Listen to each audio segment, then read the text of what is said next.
I don't want to waste your time, so there won't be an intro. Today, we'll be taking a look at a round that was played between Navi and BDS in the EU finals. Because this round features a lot of small but very interesting situations that are deserving of a video. To set the scene, Navi is defending the basement on Clubhouse and they opt to go for a roam strategy. I wouldn't exactly call it an SSG roam, but they do follow a lot of the same principles, like reinforcing the outside walls and using a lot of utility, like mute jammers, to support their roam. For this setup, Vigil is usually playing around the bar area, but some teams also like mixing it up by sending him into strip. Bolo, for example, does that a lot, and it is a perfectly fine play. Because quite a few attacking teams like to send one player into strip on his own, so that he can then cut off a bunch of angles, like main stairs, gym hedge or bar hedge. And, well, by playing in strip to begin with, you're kind of throwing a wrench into that idea. But of course, you also run the risk of being spotted early and then being trapped. And on the surface, it looks like that's exactly what happened here. But I'm actually not so sure about that, because it kind of looked like BDS didn't have any drones on Vigil here. Like, sure, Elemsh does have a drone in strip, but no one was on that drone when Vigil was entering. So maybe it was Renshiro, who has a drone outside billiard window, that spotted Vigil through the drone hole. But in that case, he didn't really use the situation to its fullest potential. If he waited a bit longer until there was another attacker ready to wallbang Vigil, that would have been a much safer kill. So the fact that they didn't do that kind of makes me think that they didn't know Vigil was in here. Well, in either case, now they know. Of course, Vigil is trying to run away, and he is on track to make it out of there alive. That is, until he kind of ignores the wooden debris on the floor. Usually, that is a pretty obvious sign that there is an attacker outside the door, so you would have at least have your gun up in that situation. But he doesn't, so Elemsh gets a free kill.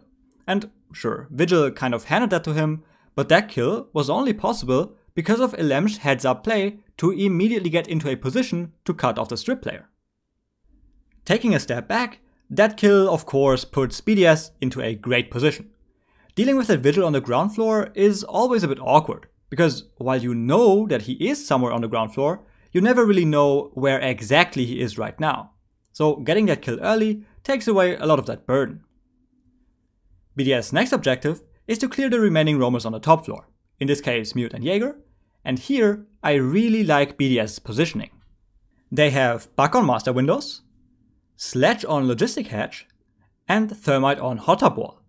And all three of them apply pressure on the roamers playing around logistic and master. But that's not all. Because even though it looks like Zofia and Hibana aren't really contributing to the roam clear, they actually very much are. Zofia, playing in billiard, cuts off construction and gym hedge. And Hibana in lounge cuts off cash and blue stairs. So with these positions, they really limit the amount of movement on the top floor, especially when it comes to defenders trying to retreat back to site. That being said, part of why this roam is so strong is that it's pretty much impossible to cover everything, so Mute is able to save his life.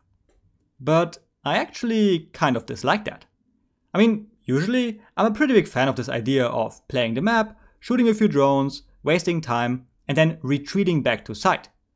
But in a 4v5 with half the round still left, that strikes me as a bit too passive. Especially because that also kind of leaves Jaeger hanging in master, right? Because instead of playing a 2v3 with Mute, he is now stuck in a 1v3. And that's a pretty major difference because it entirely eliminates the potential for trades or crossfires. On that note though, you are about to see a beautiful crossfire from BDS. I mean, just look at this frame. 2 wallbangs from logistic and gym hallway, and the tracers perfectly intersect each other right where Jaeger was just standing.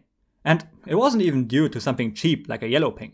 It was just 2 very nice game sense based wallbangs. And with that, BDS cleared the roamers. It is now a 5v3 with a minute left on the clock. Every defender is on site, and BDS has pretty much control of the entire map. All in all, that situation is definitely attacker favored, which means that if Navi just sit back and don't do anything, they are probably going to lose.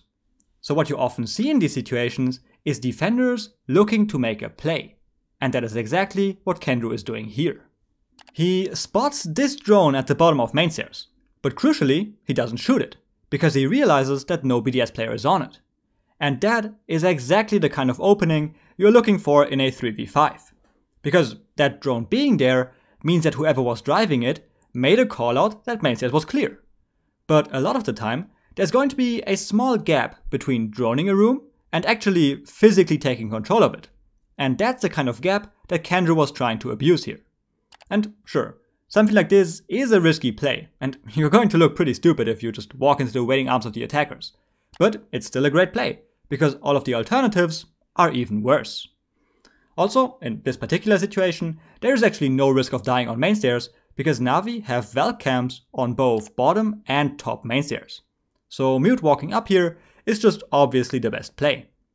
Sadly, he doesn't get rewarded, but that's just how it is sometimes. He set himself up to punish a potential mistake, but BDS just ended up not making that mistake. And with that, Navi's situation is just growing worse and worse every second. You might argue that BDS doesn't have a lot of time left, but you really don't need that much time to set up and execute on church or kitchen. Although, I guess that is not entirely true for kitchen executes. And that is due to Save's perfect positioning here. Because while 20 seconds are enough to drop down kitchen edge and plant, 20 seconds are certainly not enough for Sledge to open the floor and kill Valkyrie. So by rotating into this position, Saves basically single-handedly shuts down a kitchen drop. And he's also in a great position to deal with church executes. He's got an angle all the way into Moto, and he also has impacts which he can use to retake Moto in the post plant. But the thing is, BDS is not going for a kitchen drop, and they are also not really going for a church push. Instead, in classical BDS fashion, they are focusing on blue, and I'm a very big fan of that. Of course, having a player push blue in this situation isn't exactly a novelty, but what differentiates BDS from other teams is that they always have two players push blue. And that means that even if one of them dies, the second player can pick up the slack. I mean, just imagine this situation with Renshiro not being in blue. Goyo would have simply retaken blue and denied the plant. Now, of course you can say that if you only send one player into blue, then you would never try to plant to begin with, and that is fair, but I think the point still stands. Because remember, they can't drop kitchen because of saves. So the alternative is to push deeper into church and go for kills. But losing control of blue in that situation is equally backbreaking because of the crossfire. So in the end, blue is always the most important position. So I guess that's kind of my case for always double pushing blue in these kind of situations. And as we can see, it worked out pretty well for BDS. And that's it for the round. Again, I wasn't really trying to make some deeper point with this video. I just thought that there was a lot of interesting stuff going on, and I wanted to share that with you. Alright, that's it for the video. I hope you enjoyed it, I hope you learned something new, and thanks for watching.